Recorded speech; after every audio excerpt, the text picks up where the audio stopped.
Ladies and gentlemen, finally, what a week. First Tony Ferguson, then Max Holloway, then Paul Felder, then Showtime Anthony Pettis, then Ally Quinter. It's official from Dana White's official Instagram account.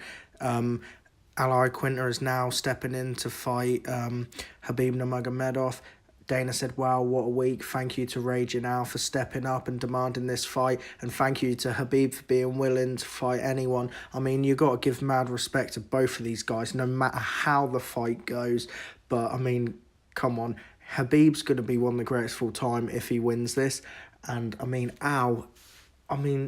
2 years ago, he was saying that he wasn't going to fight again. He's done with fighting. Then he takes a fight with Diego Sanchez because he says he wants to see how he feels. After that, he says he may still be done. He's not getting the money he wants, so he may be done. He may continue with real estate. And then finally, after months and months, Sean Shelby says, what will it take for you to get in the octagon? He gave him a number. Sean Shelby accepted that.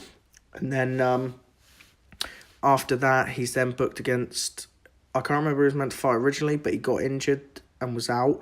I think that may have been Felder. Then rebooked with Felder. There's a bit of trash talk back and forth. He seems ready. He seems rejuvenated. He seems ready to get in there, battling through all the injuries that he had at the end of last year. And then next thing you know, he said he wanted the Khabib fight, but they didn't want to give it to him. On media day, he didn't even have a fucking sign, and now he's stepping in as the main event.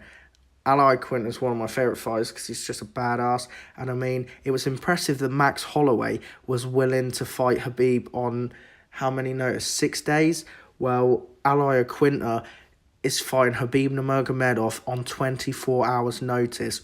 If he pulls this off, that is going to be one of the greatest wins in MMA history. Not even UFC, MMA history. He's going to be looking to recreate what Matt Serra did against GSP. But I think this is way more impressive if he managed to beat Khabib. And mad respect to Khabib. I mean, he went from Tony Ferguson to then Max Holloway to then about 10 minutes of Paul Felder to then about half an hour of Showtime Anthony Pettis to now 24 hours notice at Ally Quinter. He's probably going to just about be able to watch all of his UFC fights, and then it's going to be his ring walk. That's his preparation. This is going to be sick. You know what? Fuck it. I don't even care about all the other fights that's meant to happen. This just makes me proud to be an MMA fan. I mean, fucking boxing, they wouldn't do this. I love boxing, but MMA is, like, my true love. And this is why. This is why we all love MMA, because there's so many fucking savages in it.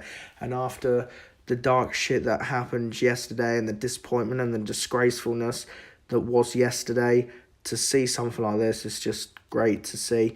And I just hope that there's a good fight and both fighters give a good representation of themselves.